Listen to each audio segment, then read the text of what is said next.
Welcome, my beautiful souls, to Essence of the Moon. Today we're stepping into a world of living green magic as we explore the Green Codex Tarot, graciously sent to me by Llewellyn for my honest review. This deck feels like opening an herbal grimoire written by Earth herself, every card alive with botanical wisdom, alchemical symbols, and sacred balance. We'll journey through its artwork, guidebook, and energy together to see if this verdant companion belongs in your own collection. So settle in with your tea, light a candle, and let's unlock the secrets of the Green Codex.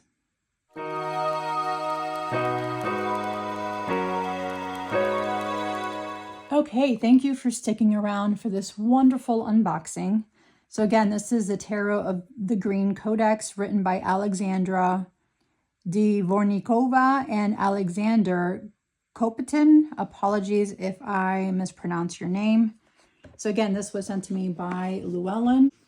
Look at this hefty box, guys, and look at the beautiful imagery on here. I think it's absolutely lovely. It's very nice. It's sturdy. It's magnetic, as you can hear that, which I love. Look at the inside. It's like a storybook. This is such a lovely, lovely deck. And the guidebook itself is in beautiful Llewellyn style. Nice, beautiful, well-made guidebook. There's approximately 150 pages, and then the rest are some wonderful notes for you, which I think is lovely that they do that. I, however, don't like writing in books, but if you want to, go right ahead. There are a couple changes to the words. For example, they have princess instead of queen. They do have a king in here. That part of it, I'm a little uncertain about, that it says princess and not queen. But other than that, I think everything else is exactly as it should be. There are some spreads in here. So we have a 5-card reading, and it does give you the assessment with the method reading. There is, so you can do your card of the day, the 5 spread, the 1 card corresponding to the request, which I do enjoy an option for different spreads. I think it's always fun to do the spreads and just kind of figure out what it's all about. Okay, so let's read what the back of the box says. Encased in this luxurious hardcover package is a deck that combines the power of green magic with the structure of Tarot's arcana. Green Codex Tarot is the ultimate mix of nature and esotericism. A starlit night sky, a silent pine grove, the sweet scent of resin carried by a quiet breeze. This is the enchanting atmosphere that permeates the cards of Green Codex Tarot. This stunning kit edition encases a deck of 78 cards, beautifully illustrated, along with a 160-page book that delves deep into topics of ecology and environment, unearthing the roots that unite human and nature into a primordial network of life. By carefully following the path traced by writer Alexander, it is possible to find direction amidst this shadowy thicket of life, building new connections both within the self and between the self and its natural surroundings. I think this is beautiful. It is so nicely made, and I absolutely love the messages that go with it. So that is the inside part of the box. It has a nice lovely ribbon, your little thumb cut out so you can pull out the cards a lot easier.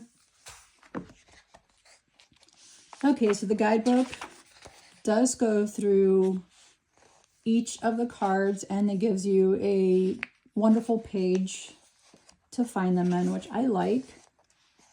Again, on the box, it did say it's talking about the primordial, the connection with the ecology, nature and human itself.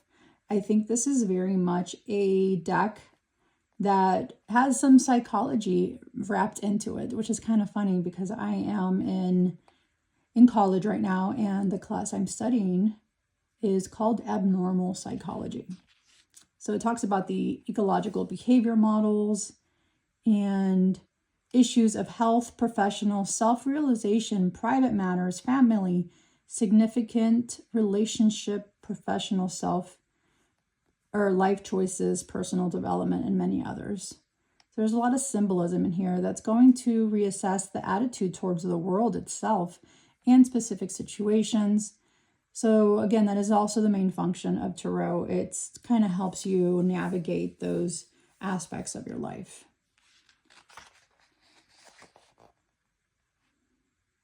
So intuitive reading. I love the image that's in here. I think it's beautiful. It's very much primordial. Monologue reading. And then it goes through your spreads. It gives you different environmental interaction readings, so different examples. So observing the breathing process, breathing combined with orientation of the environment. This is very much a deep deck. Environment response, and it's very much nature-based, and I'm absolutely here for it. I can't wait to show you guys the images on the card because they are beautiful. So eco-human interpretation of the deck. So 2 ways of revealing symbolic content are offered: poetic and prose. I love this. I'm excited. So for each of the major cards, it gives you kind of a description of the card itself. So the mistress, giver of light, weaving wreaths. So it's poetic. There is a poem that goes with it.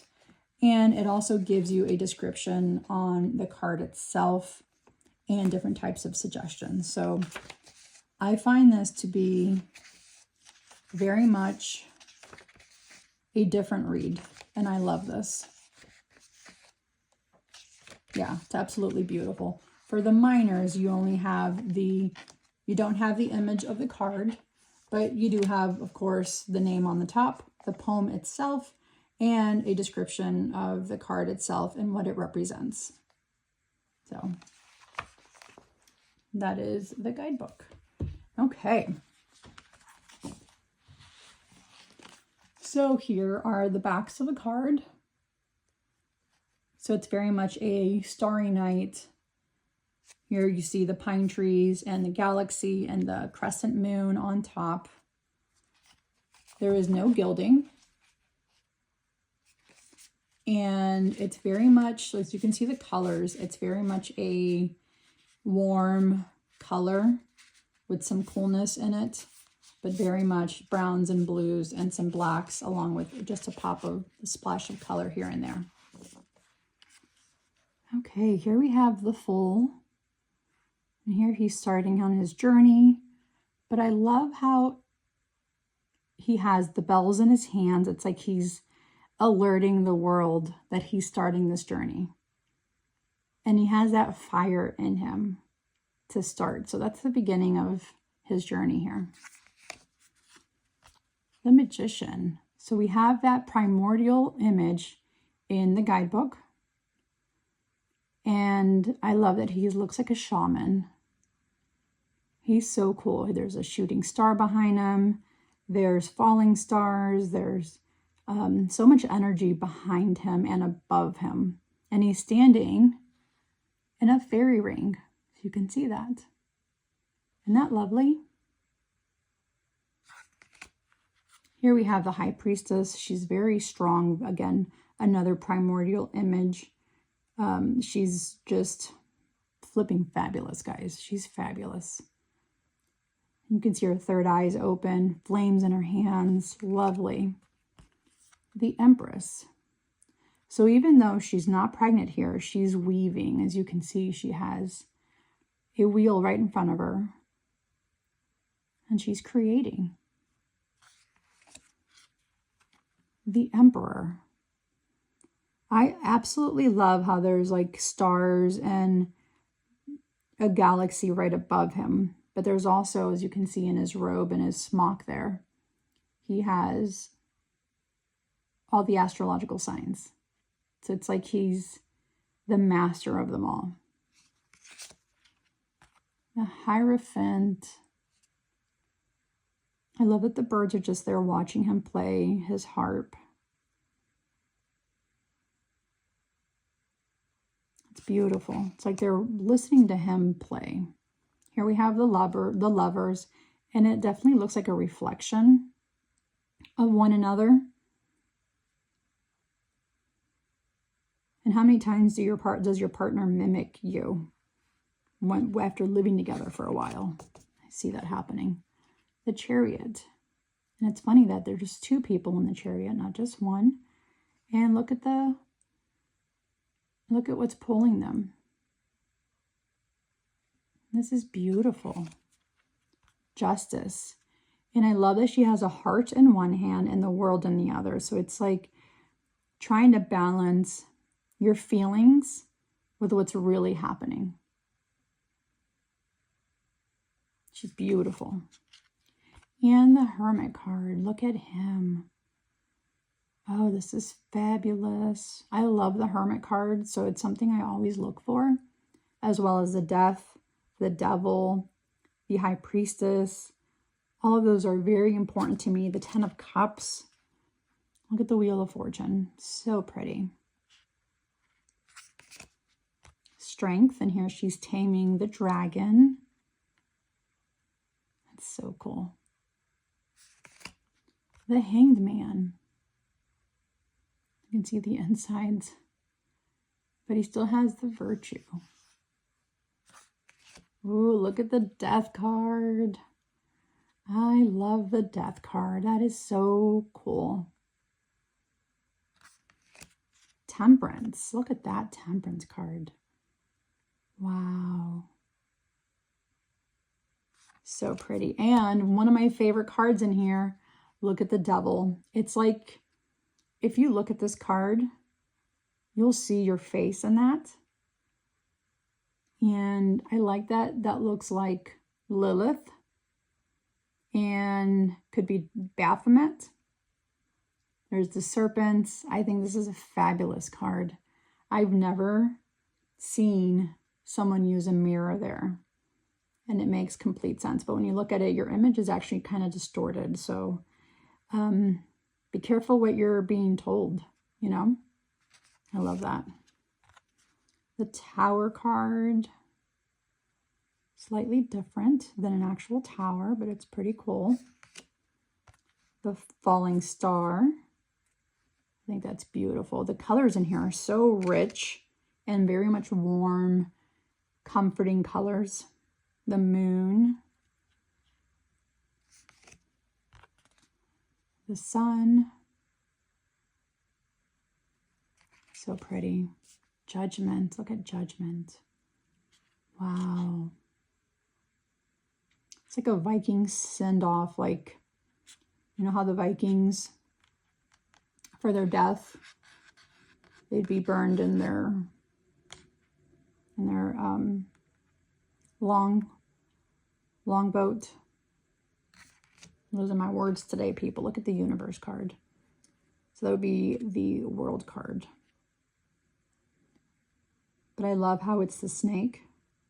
And they have the all-seeing eye and, of course, an egg. Lots of symbolism in here. Lots of ways to read this card. Okay, now we're into the cup suit. Look at the Ace of Cups. Looks like a phoenix.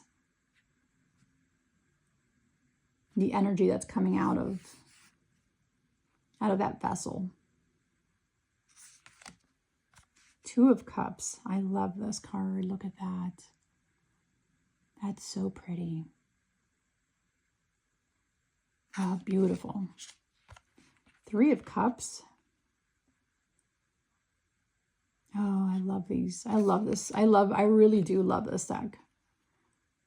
Four of Cups. There's a lot of esotericism into this card. A lot of different meanings. I think it's beautiful.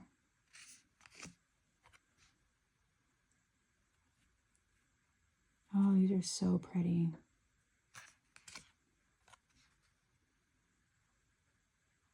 Oh, I love this. Look at the Eight of Cups, the entanglement with the octopus. It's pulling her down. The Nine of Cups into the cauldron. And I like that it's the number 9. So it's kind of, for me, that number 9 signifies Santa Muerte. But I like the 9 items are going into the cauldron. 10 of Cups. And I'm a little saddened that I don't see a mother and the family here. But it's still very cool. It's like he's still creating. Like stuff is, he's mastering his craft here. He has mastered it. Page of Cups. Wow. Knight of Cups. Princess of Cups.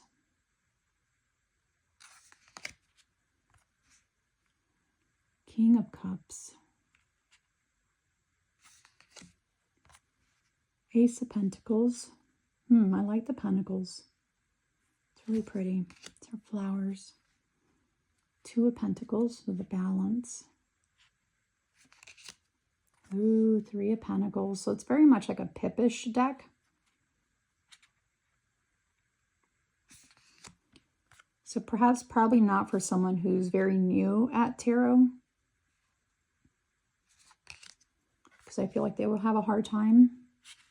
But you do have a wonderful guidebook that can help guide you. And I think it's okay. I think anyone, I mean, even if you're new, I feel anyone can still use this. You just have to really use the guidebook.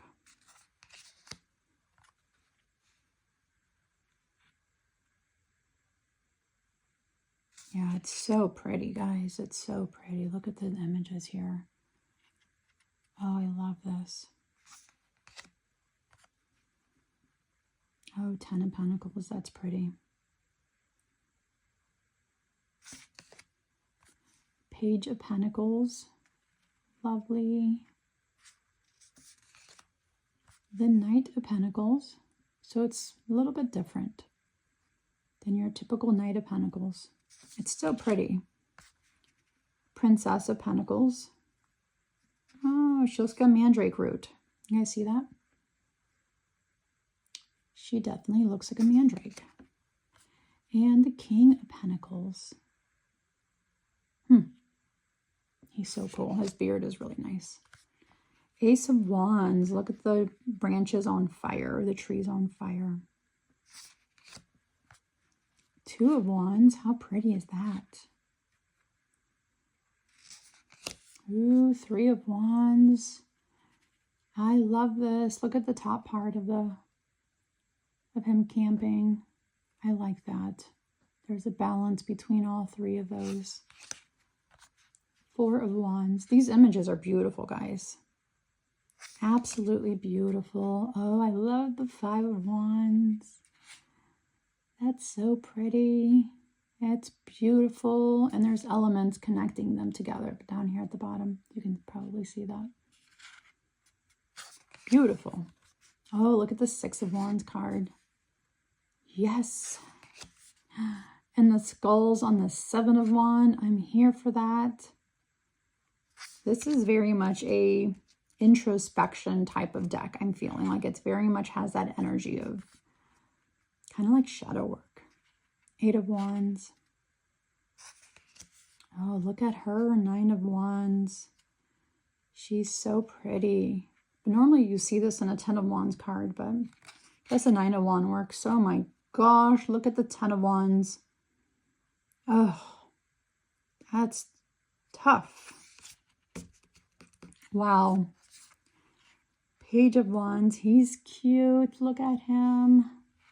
I love this deck, guys. I really do love this deck. Look at the Knight of Wands and the sky opening up for him. He's holding the burning heart in his hands. Oh, the Princess of Wands. She's fabulous. I love her. The King of Wands is a little bit, yeah, that's all I'm going to say. Ace of Wands, I'm going to have to do something about that. A little bit of nudity. I might have to do this 18 and over for the sake of not getting dinged on here. Look at the Three of Swords. Oh my God, that's a tough one. Normally you just see it on the heart, but to see her backstabbed like that.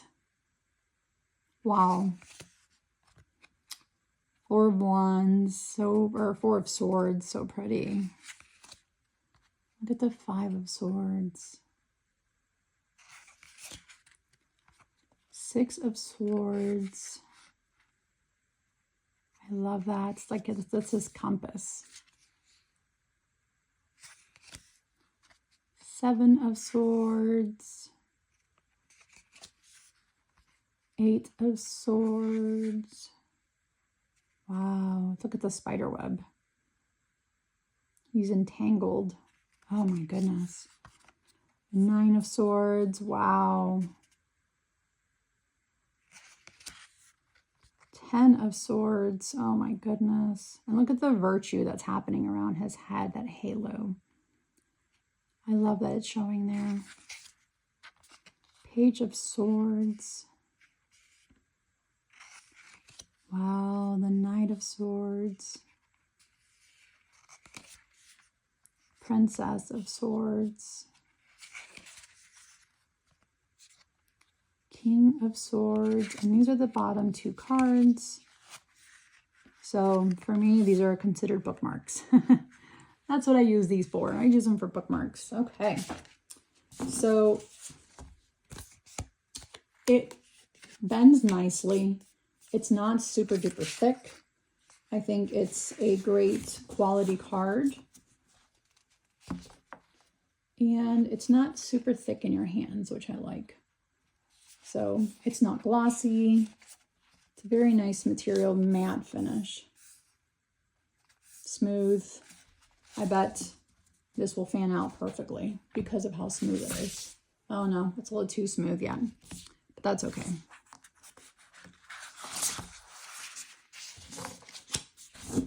Okay, let's shuffle these and see how they shuffle.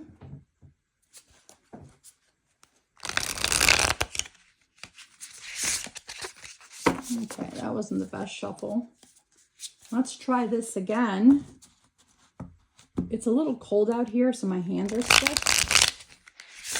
Okay, there we go. We woke up in 30 degrees weather today in Pittsburgh.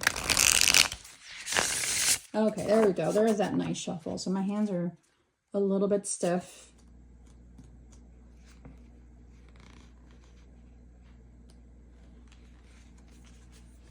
Okay, so I just went ahead and pulled two cards for us, and I got the Ace of Pentacles and the Magician. So that right there is telling me there's a really good, promising combination of manifestation and grounding. So there's the tangible new beginnings that's coming with the Ace of Pentacles, and then the Magician is kind of just letting you know that you have all the tools needed for your manifestation. So I love that. So let's read what Ace of Pentacles has to say. And the Ace of Pentacles says, the Queen of the Night is your flower, to the woods of June calling you. It calls you to immerse yourself in its living space, to feel a kinship with the earth, to feel your body as a supreme gift. Enter it and recognize it as a temple of nature sacred. Discover its wisdom and light, for it is the beginning and the crown of the earthly fairy tale. Its seeds will bear fruit. Welcome this gift and gather its harvest. So that's just the poem part, and it gives you a lot of other information with the natural world attracting resources, creative endeavors, transition from the realm of the possible to reality. So that's such a beautiful card. And let's see what the Magician has to say in the book. The Magician, born from the womb of the boundless world, listening to stars from the heights of the Pamir, passing through flame, metals, and water. Filled with sacred knowledge of nature, a shaman devoted to nighttime rituals glides on earth like a swift-footed deer, with drum beats and a single impulse, merging in inseparable space. Signs drawn on high slopes, meanings are recognized in distant spaces where the world spirit descended to man, forever becoming the fateful strength. So it also gives you just different types of possessing the gift of communication, different types of gift that you are embodying, and it symbolizes human mind initiated into the knowledge of natural laws, the ability for humans to negotiate with the forces that move to the world. So it is letting you know, giving you suggestions for the current, that you have the opportunity to influence the situation thanks to their abilities. However, they're cautioning you that should be exercised when using these abilities. They will tempt one to control the situation and people to become like an all-powerful magician. Isn't that lovely? Wow. Absolutely beautiful, guys. Beautiful, beautiful. Thank you, my kindred souls, for wandering through the green path with me tonight. The Green Codex Tarot speaks in the language of roots and ritual, reminding us that nature is our oldest teacher and magic is always woven through the soil. And if this deck calls to you, trust that whisper, share your thoughts below, and let me know which cards speak to your spirit the most. Don't forget to like, subscribe, and share if this journey inspired you. And as always, may your path be guided by intuition, protected by spirit, and illuminated by the moon, reminding you that magic is always closer than you think.